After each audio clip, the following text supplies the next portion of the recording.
ఇక హైలైట్ ముచ్చట ఏంటంటే సీతక్క కాన్స్టిట్యూన్సీ వాళ్ళైతే ఆ ప్రజలు మాకింకా రైతు బంధు రాలేదు అని అడిగినందుకు మన సీతక్క ఏమందో తెలుసా? గా ముచ్చట వినాలనుందా? మరి సీతక్క రియల్ స్టారా అనేది ఈ వీడియోలో తెలుసుకుందాం. ప్రజలు దీనికి బరాబర్ కామెంట్ చేయాలి, మర్చిపోవద్దు. రైతు బంధు రాలేదని మంత్రి సీతక్కని నిలదీసిన తన సొంత నియోజకవర్గ రైతులు మరి ఆమె ఏమందో మరి చూద్దాం ఒకసారి.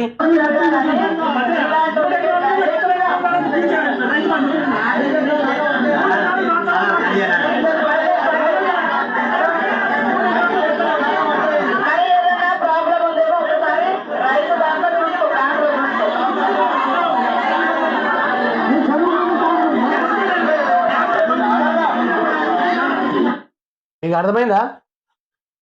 5 ఎకరాలకు ఇస్తున్నారు, 3 ఎకరాలు ఇప్పటిదాకా పడలేదు మేడం అంటే నీ బ్యాంక్ చక్కగా లేనట్టుంది, పోయి బ్యాంకులో చూసుకోబో, మేము ఆల్రెడీ వేసేసినాం అని మాట్లాడుతూ ఉంది.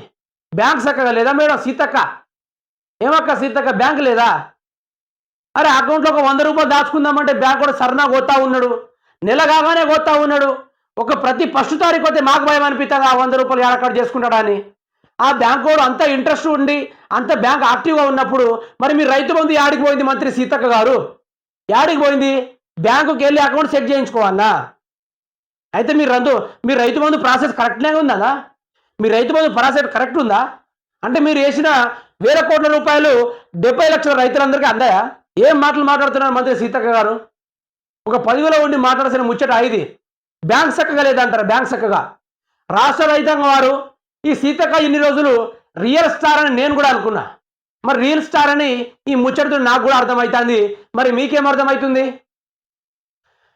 ఈ వీడియో ములుగు కాన్స్టిట్యున్సీ ప్రజలు చూస్తూ ఉంటే మరి సీతక్క గురించి కింద కామెంట్ బాక్స్లో గట్టిగా వేసుకోవాల్సిందిగా కోరుకుంటున్నాను. మరి ఆమె రైతు బంధు విడిచిందా, లేకుంటే ములుగు ప్రజలు, ఏడునగరం ప్రజలు, ప్రాజెక్ట్ నగర్ ప్రజలు, అక్కడ చుట్టుపక్కల ఉన్న గిరిజన ప్రజలు ఆ అకౌంట్లో ఏమైనా ఖరాబ్ అయిపోయినాయా? మరి రేవంత్ రెడ్డి రైతు బంధు వేసినప్పటికీ వీళ్ళకే ఎందుకు వస్తలేదు?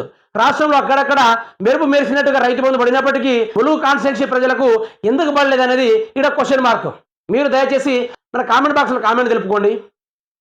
మంత్రి సీతక్క ఆమె అక్కడ ఉన్న ప్రజలను డెవలప్ చేయమంటే ఆమె మాత్రము పూర్తి స్థాయిలో అన్నం తినిపియుడు, కటింగ్ చేసుడు, లేకుంటే అక్కడ చుట్టుపక్కల తిరిగి ఆ కట్టల కాడ ఎవరైతే ఇండ్లు మునిగిపోయినాయో ఆడికెళ్ళి పరామర్శించుడు, గిది కాదు కావాల్సింది మంత్రి సీతక్క గారు.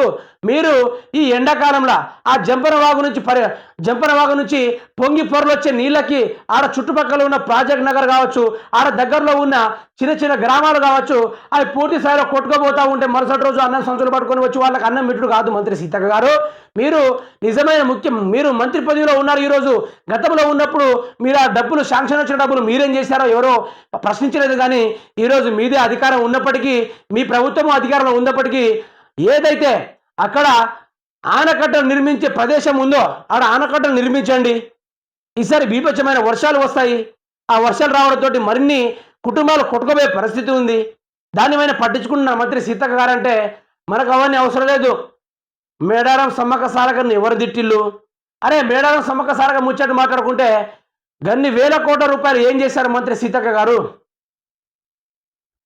ఆడ చక్కగా మునగడానికి నీళ్లు లేదు, ఎటువంటి సదుపాయం లేదు, రోడ్ల డెవలప్మెంట్ లేదు.